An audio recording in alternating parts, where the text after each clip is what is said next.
Welcome to Creepin' It Real. I am Judah. We're going to be talking about the 1992 Hong Kong sci-fi, I'm going to say horror, simply because there's some melting of faces and guts and so forth, but I'm going to say it's horror. Now, I found out about this movie about a half a year ago from some other YouTuber, but the trailer and the clips that they showed really made me go, that's a movie I need to see. And I did a search to see if I could find it anywhere streaming. Couldn't find it anywhere. The one thing that I did find online, it didn't have any English subs. I did run into another YouTuber talking about the box release. I don't know what you would call it, a re-release of the movie on Blu-ray. And I got it.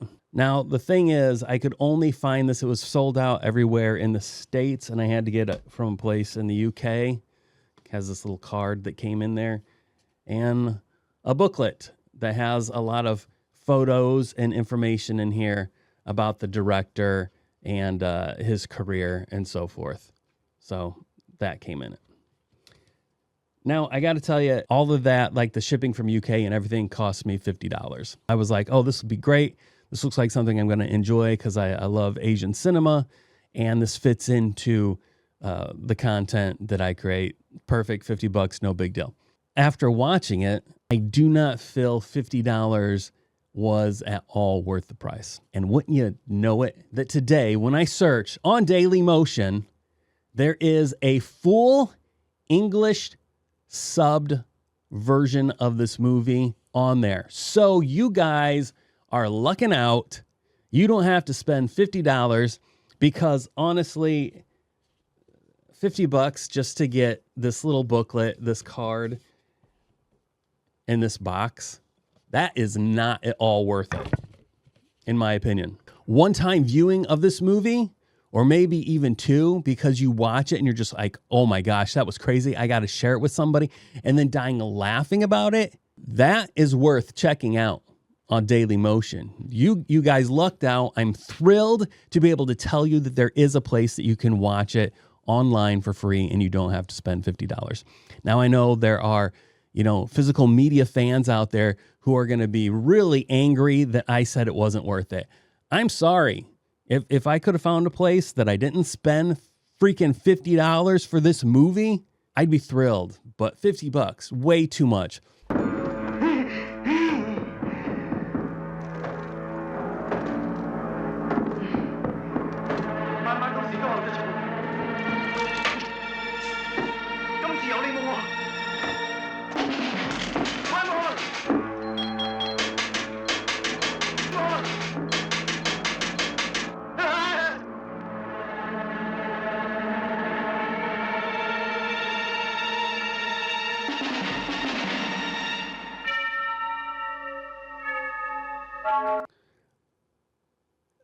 Probably because of my image down here in the corner, you can't totally see, but it says, come see what the cat dragged in, which it makes sense.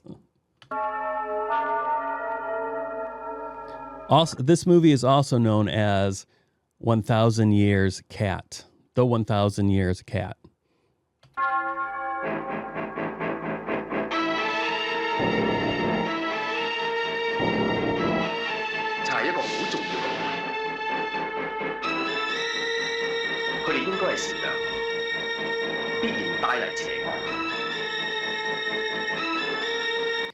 This was probably the most gag-inducing moment of the whole movie for me. This, all spoilers, by the way. So if you don't want this movie ruined for you, stop, go watch this on Daily Motion, then come back, watch this, and give me your thoughts. Downvote me. Don't leave any comments. Just, be one of those people who doesn't like to engage. They just want to let everybody know that they hate you for having a different opinion. So the camera, as this trailer shows, but it was much longer in the movie, the camera goes down into the sewers where we find a dead hobo. Gosh, looking at this is making me want to vomit. We find this dead hobo. And then off, a few feet away from him, cooked pork and beans or a refried bean starts bubbling up out of the ground. And then all of these pork and beans crawl into this dead hobo's mouth. And brings him to life, brings its body to life. And then it attacks this woman and her cat.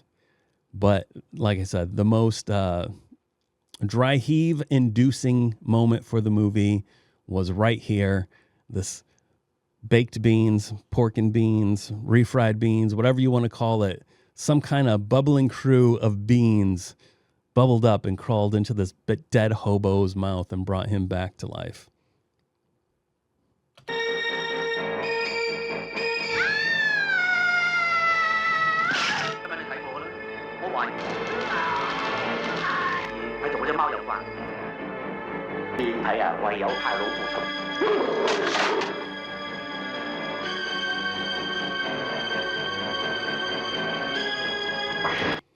Okay, I want this was a great part for me. Maybe I'll try to show it to you. But this character right here, he's part of the police force. He ends up getting attacked by this fungus, living giant growing extraterrestrial fungus. And then the fungus possesses his body. Now, he has, as you can see, he has this haircut right now. After he's possessed, he's going to see some kind of thug about getting weapons. And as he's walking up the steps, he has this haircut. Then the scene cuts to a different angle. He has a totally different haircut. He almost has like a bowl cut. He looks like a totally different person. I was confused. I was like, wait a minute. Did they just switch actors on me? The haircut switch mid walking was so insane to me. It just threw me. And I was like, is this supposed? And he had the same clothes on. So I'm like, this obviously has to be the same person. This has to be the same character. But how did that hairstyle change? What is going on here? The whole scene with this guy, this thug, street thug that he's getting weapons from, he has this like slight bowl cut haircut. Then later on, it goes back to this haircut style. So definitely some inconsistencies. I can forgive it just based off of the whole movie. But that is one of those things that you're gonna be privy to by watching this movie.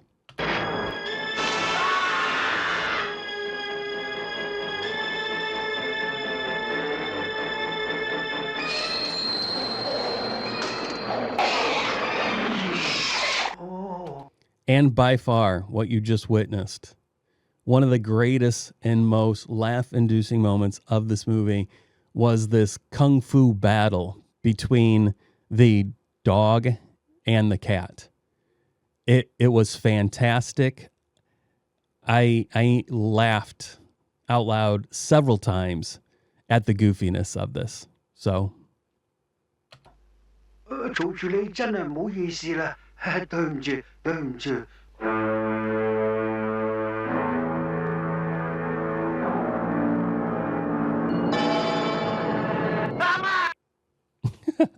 This movie was directed by this fellow right here. I'm not even going to attempt to pronounce his name, but I didn't realize this at first.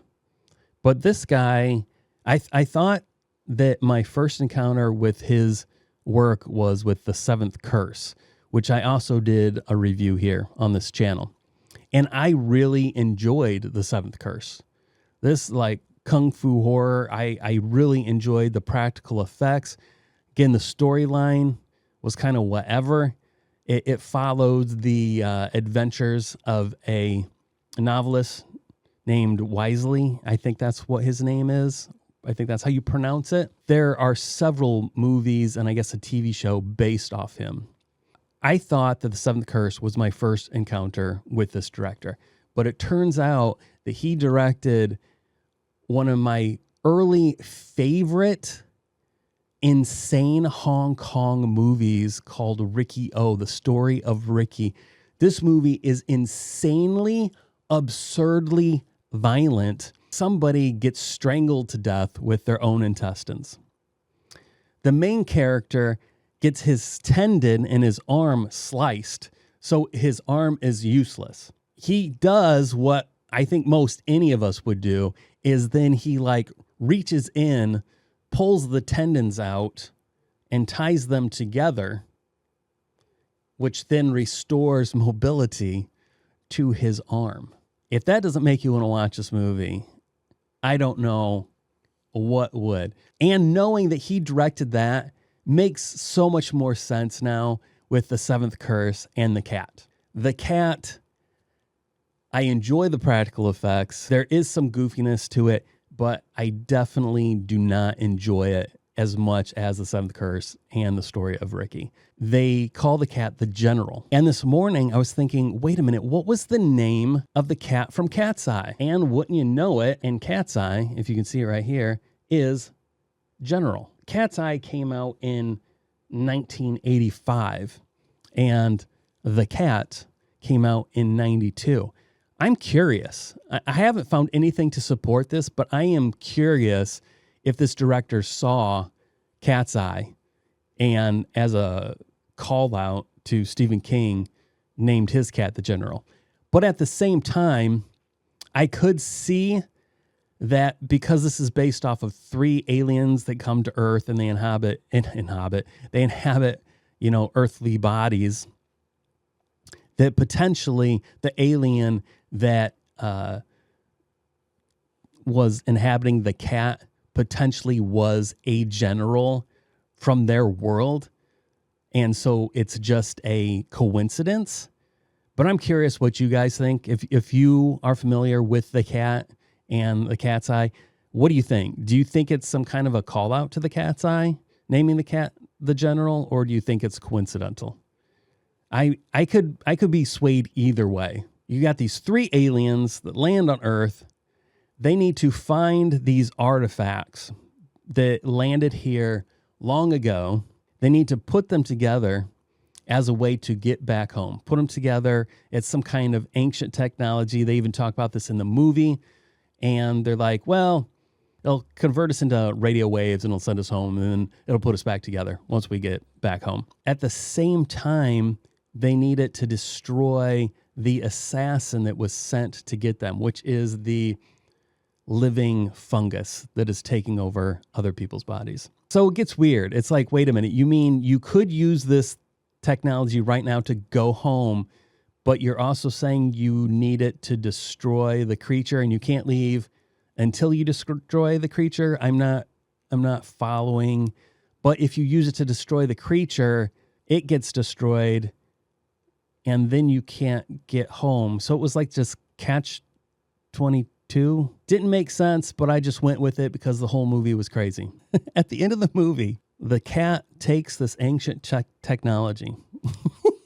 It's huge. It's as big as the cat itself. Cat picks it up in its mouth. It starts flying, and it does the trench run for the Death Star down this monster's throat.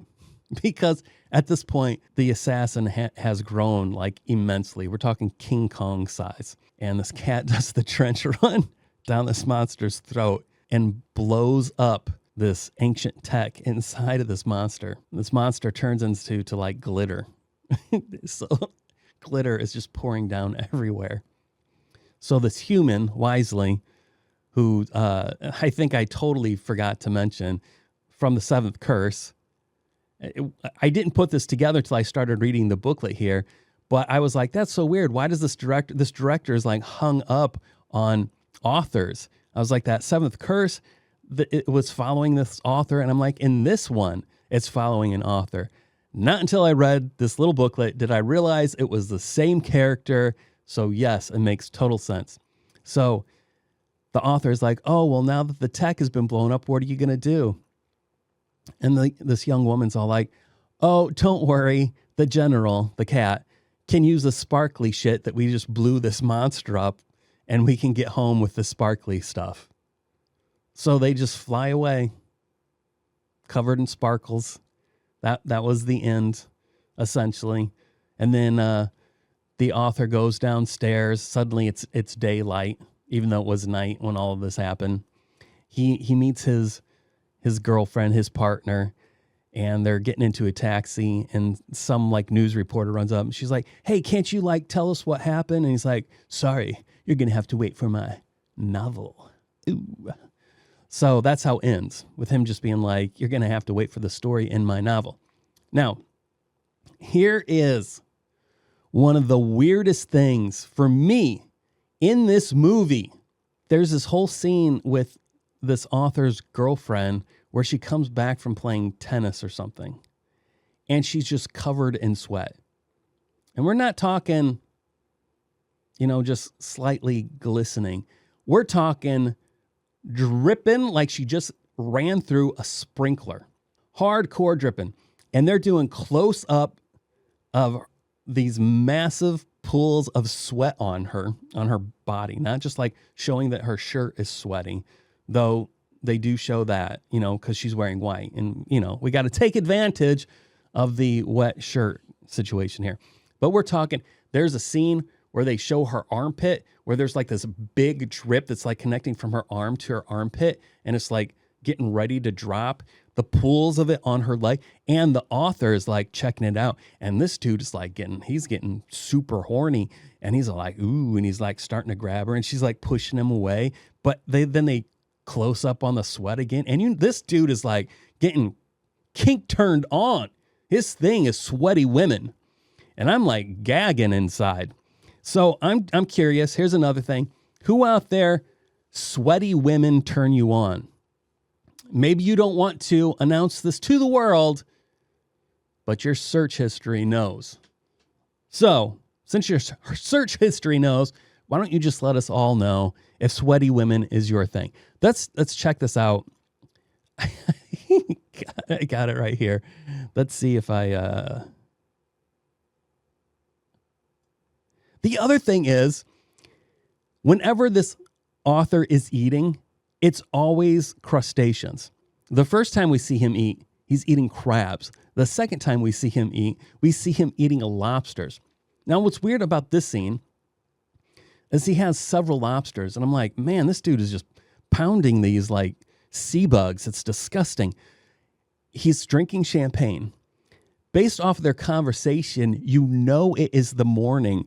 And I'm like, who is eating 2 lobsters and drinking champagne for breakfast? That's just a question. Again, out there, if you're doing that, I need to know. So check out this. I'm gonna shut my camera off just for a second so you can get the full effect of the sweaty woman.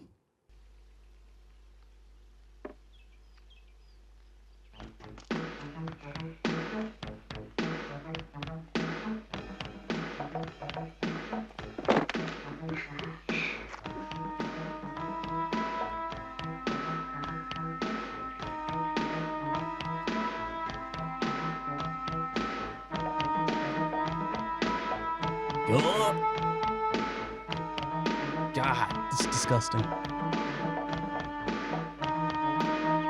Look at this horn dog. He's like, ooh, let me lick that. Oh my gosh.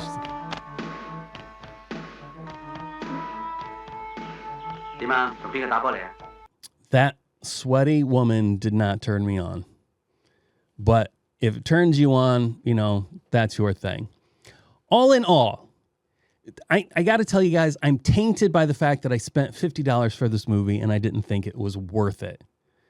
Had I just been able to watch this originally from Daily Motion, like I think you should all do, I would give this a much higher rating. And this is what frustrates me.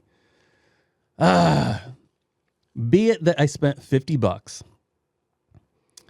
I didn't think it was as good as The Story of Ricky or The Seventh Curse.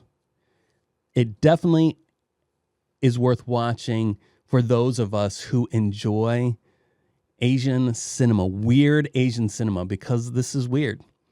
The kung fu fight between the dog and the cat was entertaining. Some of the insanity with the practical effects, the pork and beans crawling into the dead hobo's mouth, a lot of the practical effects of the fungus, this assassin fungus, was actually really good. But the baseline story was just absurd. Thanks for watching. If you have any suggestions, dude, I would love, if you know of any crazy Asian horror films that are goofy that I should check out, please leave those in the comments below. I would love to watch them and give my thoughts. I want to know your thoughts on this movie. I didn't even give a rating on this yet. Man, I'm going a 4 out of 10. And I'm purely being, as I mentioned, I'm tainted on that $50 purchase there. Had I watched it on Daily Motion, I'd probably give it a 5 out of 10. There to be a bump. And if I was watching this with a friend, because, oh my gosh, there would be moments I would be dying laughing with a friend, it would probably get a buddy bump. So right now I have to give it a 4 out of 10. If I watched it with a friend and I didn't spend the $50 on it, I think I would have come away with at least a 6 out of 10. But I need to know what you think. Thank you for watching. If you made it all the way through, you get a gold star. You are a champion. I am Judah. This has been The Cat that I'm reviewing, and this is Creepin' It Real. See you later.